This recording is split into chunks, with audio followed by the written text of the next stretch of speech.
어떻게 보이소? 자랑스런 자갈치 아지매매. 네, 올 상반기 코로나19 확산세가 좀 잡혀가나 싶었는데 최근 들어서 국내 코로나19 전체 확진자 수 증가세가 심상치 않습니다. 특히 수도권이 더한데에 오늘부터 거리두기 단계가 개편되고 또 해수욕장도 개장하면서 걱정이 많이 됩니다. 거기다가 요즘은 부산에서도 변이 바이러스가 확산되고 있지. 부산을 비롯한 우리나라의 코로나19 상황 오늘도 진단해 보겠습니다. 예, 대한가정의학회 코로나19 비상대책위원이죠. 동아대학교 병원 한성호 교수 전화 연결돼 있습니다. 교수님 안녕하십니까? 안녕하십니까? 예, 행복한 목요일 아침입니다. 네. 왜 제가 웃었는지 지난주 걸 꼭 들어보시길 바라겠습니다. 예. 그 어제를 예. 기준으로 했을 때 부산의 예. 코로나19 신규 확진자 수는 15명이었습니다. 부산의 코로나19 상황 진단해 주실까요? 전국의 확진자 수가 800명이 육박하는 심각한 상황에서 부산에서도 어제 추가 확진자가 15명 발생했습니다. 특히 이제 수산업계 관련 이제 확진자가 또 한 명이 추가가 되었습니다. 예. 그러니까 방금 말씀하셨던 수산업계 연쇄 감염 확진자가 지금 계속 발생하고 있지. 예, 그 가족 접촉자 1명을 포함해서 지금 수산업계 연쇄 관련자 확진자는 64명이고요. 선박 관련 업체도 11곳에 달하고 있습니다.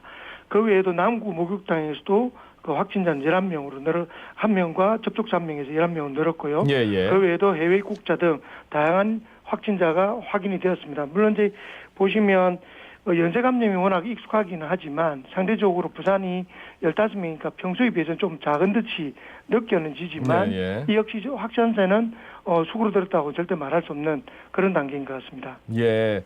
보통 이제 부산시 브리핑이 1시 반에 있는데 그 확진자 수가 그 안전 문자가 한 2시나 좀 넘어서 네. 오더라고요. 근데 이게 약간 애매한 게 확진자 수가 30명 넘었다 그러면 어휴 그러면서 좀 조심하게 되는데 한 열 몇 명 한 자릿수 이러면 내 마음이 좀 느슨해지는 것 왠지 같아가지고 잘 관리가 되는 기분이 들더라고요. 그럼 절대 안 된대 예. 말이죠 지금. 맞습니다. 예. 그 일주일 사이에 굉장히 감염력이 세고 또 중증 환자가 되는 그 중증도율도 굉장히 높은 델타형 바이러스 요저 예. 수명이 넘는다 이렇게 나왔더라고요. 이게 심각한 상황입니까? 어떻습니까? 지난 한 주 동안 변이 바이러스 감염은 21명, 부산은 21명인데요. 이 중에서 델타형 감염자가 15명입니다. 물론 이제 해외에서 입국자들이 주로 델타형 감염을 확인됐는데요. 예. 감염 전파 속도가 1.6배 정도 더 높기 때문에 전 세계적으로도 굉장히 문제가 되고 있지 않습니까? 예. 그런데 이제 뉴스를 보신 분도 계시겠습니다만 경기 지역의 원어민 강사 관련된 확진자가 200여 명이 훨씬 넘었습니다. 네. 그중에서 델타형 감염자가 지금 한 10여 명 정도 이상 확인이 되고 있는데 이게 무슨 말이냐면 이 외국에서 입국한 입국자뿐만 아니라 네. 언제든지 지역 감염도 있을 수 있다. 그리고 이 지역 감염의 확산은 지금은 수도권 위주로 이루어지고 있지만 언제든지 부산 경남으로서 내려올 수 있기 때문에 네. 그런 부분에서 이제는 좀 델타 감염도 이제 지역 감염으로 확산되는 게 초읽기 수준이다라고 저는 생각하고 있습니다. 그러면은 이제 부산 같은 경우에는 지금 현재는 주로 해외에서 유입이 되는 것 같은데 그러면 이 관리 같은 거는 뭐 잘 되고 있습니까? 현재 모든 입국자가 네. PCR이라고 유전자 정폭 음성 검사지가 있어야 입국이 가능하고요. 출발하기 3일 이내에 입국 그 음성 검사지가 있어야 됩니다. 예. 그리고 이제 1일 이내에 또 검사를 하고 14일 격리를 하기 전 후로 또 검사를 확실히 하고는 있는데 문제는 그럼에도 불구하고 서울에는 벌써 델타형의 유입의 사례가 지역 감염으로 확산되고 있거든요. 네. 그래서 그렇죠. 부산 지역만 열심히 우리가 그 관리를 한다고 해서 될 부분은 좀 한계가 있다. 언제든지 서울 쪽에서 유입되거나 또는 네네. 타 지역에서 유입될 수 있기 때문에 이런 부분에서는 절대 안심할 수 있는 부분은 아니라고 생각합니다. 그래서요. 그러니까 신규 확진자가 759명, 해외 유입 사례가 35명, 794명이 이제 국내 발생 신규 확진자예요. 어제. 특히나 이게 794명이라는 이 숫자가 지난 4월 23일 797명 이후 최다 확진자 숫자라서 수도권 같은 경우에는 이제 지금의 방역 수칙 단계를 사회적 거리두기 단계를 1.5단계 연기를 했어요. 일주일을. 근데 이렇게 해도 되는 건지 많이 완화됐거든요, 지금. 이전의 단계, 사회적 거리두기 단계를 보면 서울은 벌써 3단계 범위입니다. 네네. 원래 이제 1일 평균 환자 수가 200여 명 이상이 3일 이상 축되면 3단계로 격상을 할 수가 있거든요.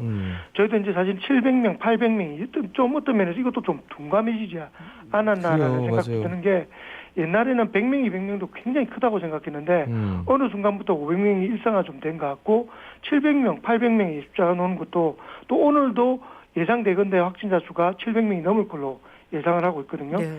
이런 부분은 이전에서는 3단계 기준인데 예, 이게 이제 1.5단계 내지 뭐 1단계 수준에서 완화를 하니 많이 연기를 하고 말고 하는 정도의 수준으로 과연 이것을 막을 수 있을까라는 우려를 진짜 심각하게 하고 있습니다. 예.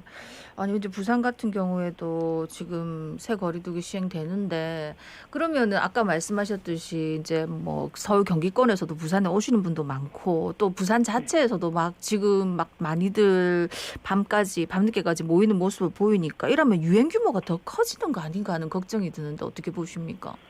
맞습니다. 네, 결국 수도권은 어제 또 일주일 정도 연기를 했지 않습니까? 네네. 근데 이제 일주일 연기하는 이 수준도 이전에 그 거리두기 수준에 비하면 굉장히 10시까지는 소위 말해서 술 이렇게 편한 자리를 할 수 있고 네. 사적 모임도 사실 4명까지는 가능하고 하는 것들에서 일어난 것이라 오히려 지금의 상황은 더 강화를 해야 되는 단계인데 강화는 하지 못하고 그냥 연기하는 정도의 수준에 거치는 것이 전문가들 입장에서는 굉장히 우려를 많이 하고 있죠. 특히 이제 수도권의 폭발적인 이런 확산세가 예, 예. 뭐 언제든지 부산 지역도 이렇게 이제 그 휴가철을 맞이해서 확산될 수 있는 확률이 굉장히 높기 때문에 네네.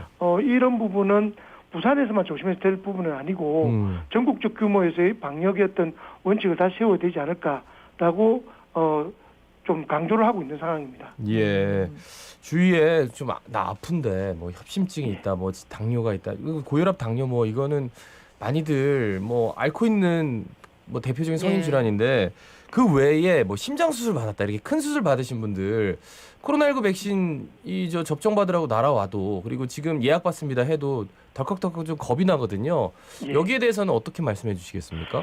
저 이렇게 걱정을 하신 이유에 대해서는 저도 충분히 이해합니다. 뭐 최근에 뭐 사망 소식이나 뭐 하반신 마비 이런 뉴스를 들으면 특히나 제가 뭐 심장이나 또는 최근에 암 수술을 받으신 분도 있지 않습니까? 네네. 그런 큰 수술을 받은 분들은 이거 접종하면 큰일 나지 않을까라는 생각을 하는데 결론적으로는 맞지 않을 이유는 전혀 없고 오히려 미국 심장학회의 경우에는 심장 질환이 있거나 심지어 심정지나 뇌졸중을 경험한 환자도 백신을 꼭 접종하라고 권유를 하고 있거든요. 그 이유는 오히려 이런 분들이 코로나에 감염되게 되면 사망 확률이 굉장히 높아지기 때문에 그렇습니다. 예. 그래서 급성기를 지난 수준, 다시 말해 수술하고 난 뒤 뭐 5일에서 일주일, 2주 안의 경우가 아니라면 충분히 안정된 단계라면 코로나19 백신을 꼭 접종하도록 권유를 드리고요. 그리고 만성질환이 있는 분들은 더더욱군다나 그렇지 않은 분에 비해서 적극적으로 접종을 해야 코로나19로 인한 안타까운 상황을 막을 수 있다고 생각하고 있습니다. 예. 예. 부산은 지금 사실 이제 부산 안에서는 아까 제가 얘기했지만 계속 확진자가 뭐 10명대 이렇게 나오고 있는데 약간 그래도 좀 관리가 잘 된다 하는 좀 생각은 하거든요. 그런데 이제 문제는 지금 피서철이 다가오고 하면은 전국 해수욕장에서 이제 바다 찾는 분들 더 많아질 거 아닙니까? 부산뿐만 아니라 예. 특히 이제 부산은 또 해수욕장이 많으니까 코로나19 예방 위해서 해수욕장 방역은 어찌 하는 게 제일 좋습니까? 오늘부터 뭐 해운대나 송정 같은 주요 전국의 그 해수욕장이 예. 전면적으로 개방을 하는데요. 예. 근데 또 특히 오히려 부산에 계신 분들은 타 지역의 해수욕장을 방문하는 경우도 많을 거라고 생각합니다. 그래서 이제 이 인터넷 포털 사이트에서 해수욕장 혼잡도 신호등이라는 그런 그 제도로 확인을 할 수가 있는데요. 해수욕장 면적별로 적정 인원을 산정하고 난 뒤에 정보통신 빅데이터 기술로 뭐 혼잡도가 좀 적다, 100% 이하다면 초록색, 노란색, 혼잡도가 200%를 초과하면 빨간색 이렇게 표시하는 서비스를 합니다. 그래서 이제 그런 걸 보시고 좀 가급적 혼잡도가 심한 해수욕장을 좀 피하는 것도 방법일 것 같고 또 전국의 25개 해수욕장을 그 사전 예약 해수욕장으로 지정을 해서 해수욕장에서 2m 거리두기가 가능한 적정 인원만 이용하도록 하는 해수욕장들이 있습니다. 네네. 전국에 25개지만 경남은 거제의 구영, 남해의 사촌 해수욕장인데요. 이런 해수욕장의 특징이 좀 한산하고 상대적으로 덜 알려진 해수욕장입니다. 오히려 이런 곳을 좀 이용하면 훨씬 더 좀 안전하게 이용하지 않을까라고 생각을 하고요. 인터넷에 있는 포털 사이트 네이버하고 바다여행이라는 바다여행 누리집에서 확인할 수 있습니다.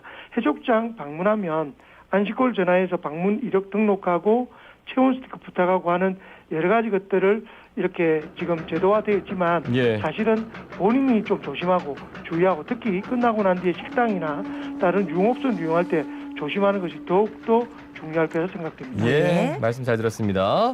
자, 예, 동아대학교 병원 고맙습니다. 한성호 교수였습니다.